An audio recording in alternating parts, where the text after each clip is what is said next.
Okay, this is another how to tank video on a leveling protection warrior. This dungeon today is the escape from Durnholde Keep.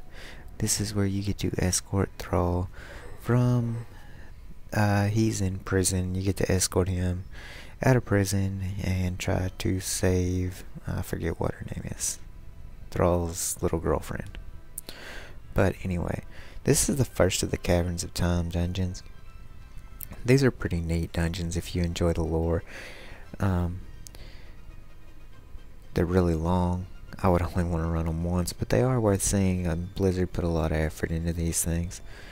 And yeah, they're worth running about one time. If you're trying to gain the maximum experience that you can at all, then no, probably not worth running because of how slow they go.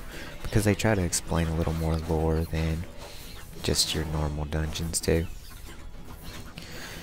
Most of these mobs in here, they're all humans. There are some mages.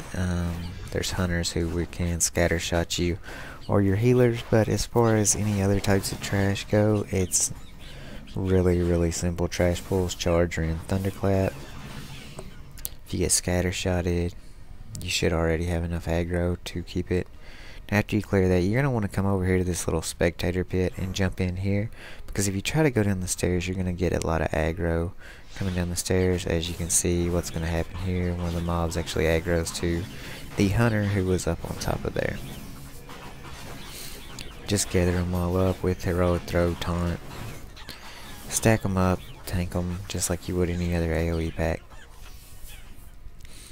Now, every one of these buildings, you're going to have to go in and set one of the incendiary packs that you picked up.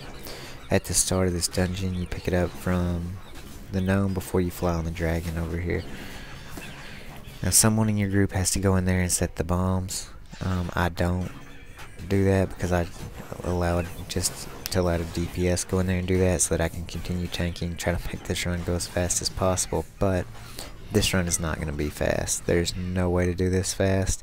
That's why I've had all the trash in this sped up to like 200% of normal speed, just to try to make this video be even remotely short, because it's kind of boring if you had to sit here and watch it at full speed. So I've sped it up. Now what you're going to want to do on these trash packs is just make sure you get them all, because there are going to be packs when you pull them. Some are coming from inside the building, some are going to come from behind the building, and some are standing in front of the building. So you need to let them all group up before you go ahead and throw down your shockwave or your thunderclap. Still don't have shockwave in this video. This dungeon was actually made a little bit harder to tank because we had an elemental shaman who kept using knockback on all the mobs.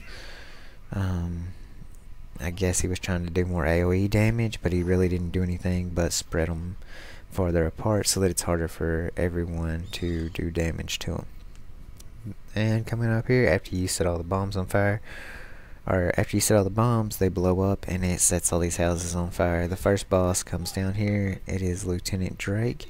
He's really mad because you just burned down all of their little slave houses where they keep all their orcs.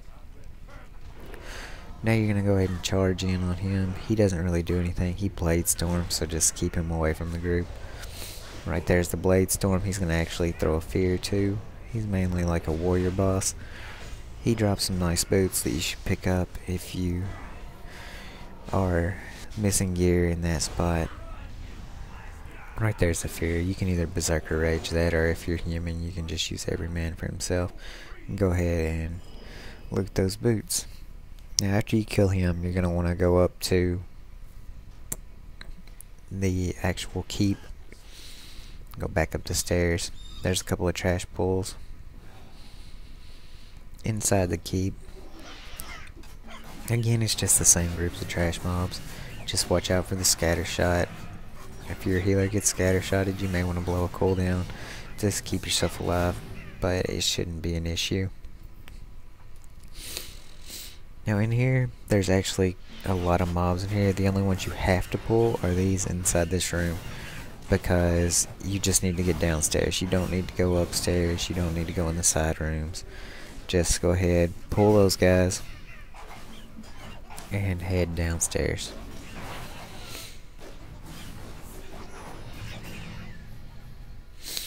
Once you get downstairs, this is where Thrall is at. He's in the dungeon. You go ahead and let him out. He's gonna come up here, and he's running around in his slave clothes. He wants some weapons, so he comes in here and he slaps the blacksmith in the head and takes some armor and a shield. If I was Thrall, you know, I would have probably picked some better gear than what he picks up, but he gets what looks like just some of the level 1 items that you pick up. But nowadays, what you're going to be doing is you're going to be escorting Thrall. You're going to have mobs, packs of mobs spawn. There's one on the bridge that spawns, then there's one at the bottom of this hill. If casters spawn in these groups, just make sure you go ahead and heroic throw them to get aggro. As far as tanking goes, it's not too bad of a tanking now, because you can actually have Thrall who will help you as an off tank. Just you do want to be careful and not let him tank too much, because if he does tank too much, he could actually die. You don't need to really let him tank, because you can more than handle any of the trash packs you're going to have. But if you do lose aggro, more than likely you're going to lose aggro right here to Thrall. It's not a big deal, just keep tanking, AoE tank like you normally do. Right up here, you're going to have the second boss right up. I don't remember his name, but I'll have it put at the top of the video.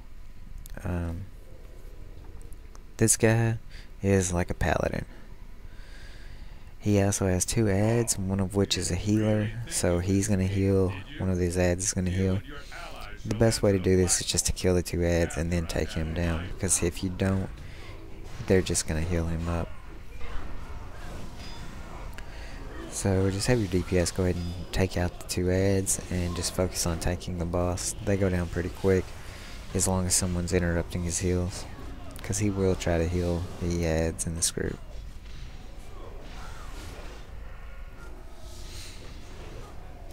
But other than that, there's nothing really new or that you haven't seen. It's just a pure tank and spank with ads. And he goes down pretty quick.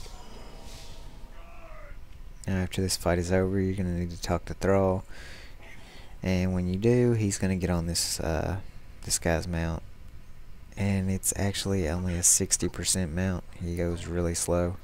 Which I think now at this point in the game, you actually get that mount at like level 20. Now the only thing you have to worry about is this pack of the Lord on Patrol, because they will aggro to Thrall. They'll just let you walk past them, but they do aggro to Thrall.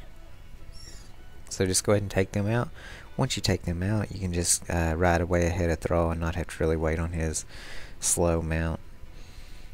Just jump across the water there, go all the way down the river until you get to Terran Mill.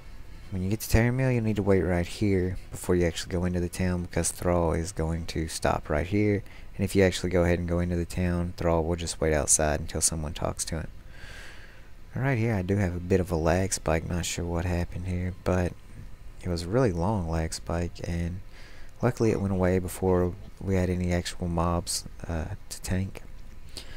Now, right here, you're supposed to go inside this barn. The best way to do this is to just stand out in front, because that's where they're going to spawn. Just fight them here. You don't need to wait inside the barn with Thrall. He's going to like scare a horse or something, and it calls all these guards over here to look. Just tank them right there outside.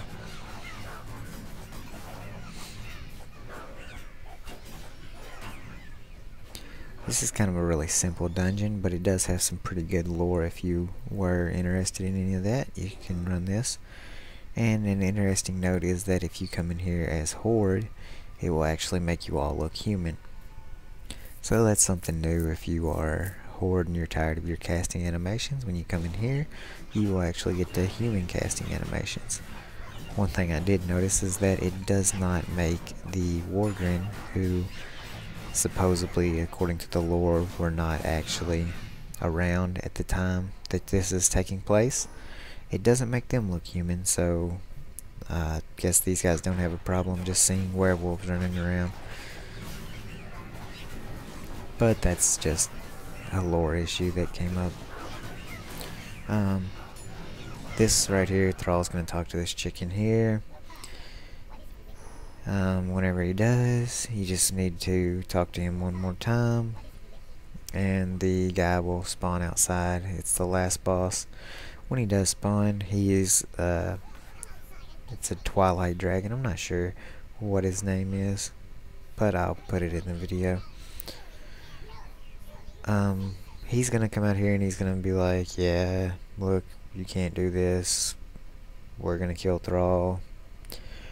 He's gonna spawn some ads right before, and their ads, they start out human, they turn into those dragons. They don't actually aggro as soon as they turn into them. They are a little bit hard to gather up because there are some casters and some melee. You really just have to run around and make sure you hit everything to get them on you. And again, Thrall will actually try to tank some as well.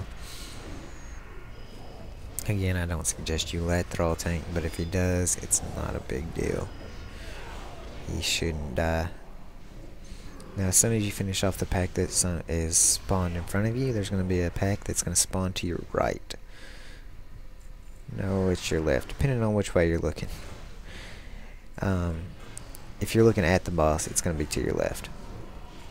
Make sure you charge over there and pick them up quick, or else they'll be on your healer, and that could be a little bit of a problem. Then once you tank them, you're going to have ads spawn again from right underneath the boss. Just go ahead and run over there and pick them up. It's good that you know where the mobs are actually going to be coming from, that way you can be headed that direction as the final mob is actually killed. And then after this last trash bag, the boss finally, he just, I guess, says, well, forget this, I'm just going to fight you myself. And, well, he's just really a pushover. No real hard thing about it. He does a knockback, but, yeah, no big deal. Now, in this boss fight, you're actually going to see me do something that I've never done in a video before, but that I like to do on boss fights. You're going to pop retaliation right before the boss pull. That way, every time he hits you, you hit him back. It's great for a lot of extra threat. You shouldn't really need the extra threat, but it does help the DPS of the group a lot. And here in a second, you're going to see that knockback ability, I believe. It looks like a wind. There it is. Just either charge back onto him, or if he comes running to you, just walk back to him and continue to DPS. He goes down pretty easy, and that is all of this run. Again, guys, thanks for watching my videos if you made it to the end.